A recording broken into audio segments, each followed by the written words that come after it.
Then I threw up so much that I couldn't even throw up no more. I'm just dry heaving. And now I'm in and out of consciousness. And the final time I'm in and out of consciousness, I wake up or look up and I'm out of my body. I'm looking at myself laying on the floor. And once I realize that, I begin to get whisked down this tunnel of light, and I'm moving fast, but I don't feel any wind going past me. And then I end up in this, what I call a realm at this point, this place. And there are these three beings waiting for me there. Now, I should say about this place, which I've come to call the second heaven, it was a place of nothing, of unconditional love. I never felt any love like this love I felt here in the earth plane. I never felt it here. At this point, I'm still trying to figure out what's going on. I realized something happened and I'm dying. That's what I realized. I'm dying, but I'm trying to assess the situation that I'm in. Former military person, I'm assessing the situation. So I start to realize that I've left the earth plane, and on this path, this journey to this spot, what I call the second heaven, I start to lose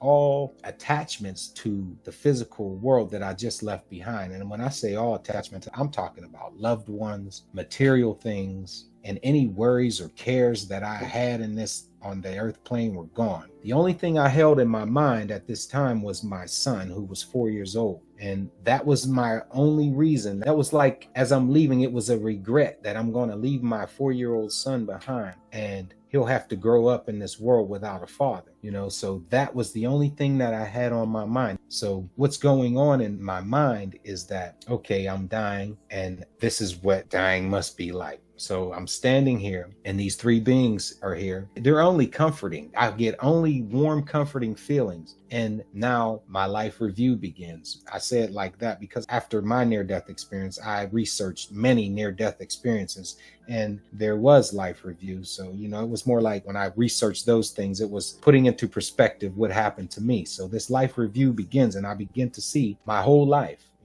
And it's in detail. Not only is it in detail, I can see, like, say I did something good for someone, I could feel that good. I could feel how they felt when I did something good for them. When I helped someone, I could feel that feeling. And conversely, on the other side, if I did something bad, I could feel the bad that person felt. It reverberated throughout your soul, and you felt the guilt and the conviction that you've done. Now, while this is going on, there were three beings. Two went to my peripheral. They stood on my side, and the other one stood in front of me, beside me, as we watched my life review. And as I'm going through it, the main being, who was so comforting, would tell me, it was more of a, if I did something wrong, it would say, next time, do it this way. You did this wrong, but next time, do it this way. It was a mild chastisement. Yet in my spirit, it felt profoundly convicted and bad and guilty that I've done something wrong, because I could actually feel the pain that I caused these people. And so now, after we go through these things,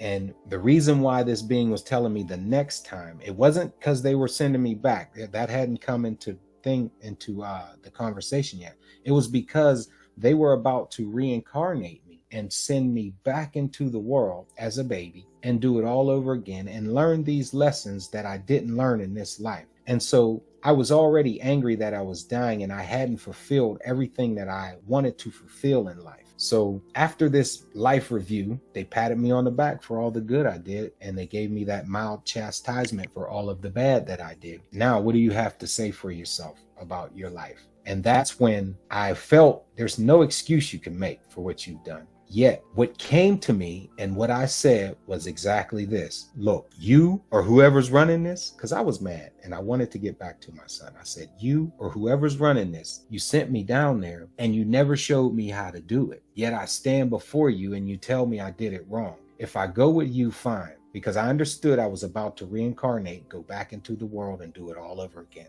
Fine, because this is the best feeling I've ever felt in all of my existence. Yet, if you send me back and teach me how to do it, I'll do it right. And with that, when I said that, it was like heaven opened up. There was a million light beings in the background that just opened up in this backdrop, which I'll explain. This backdrop was like space without the stars. It was a darkness. to it. And the only thing you could see was the illuminated beings.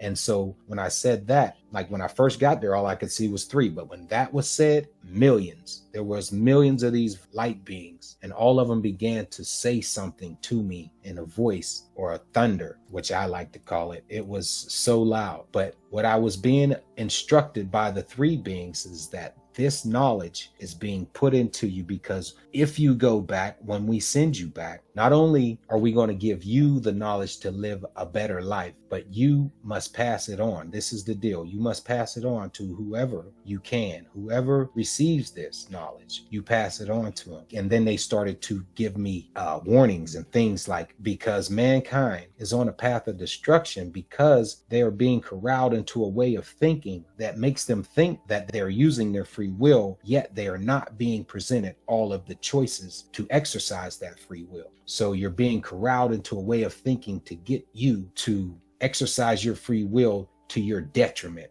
So this was the message that they gave me.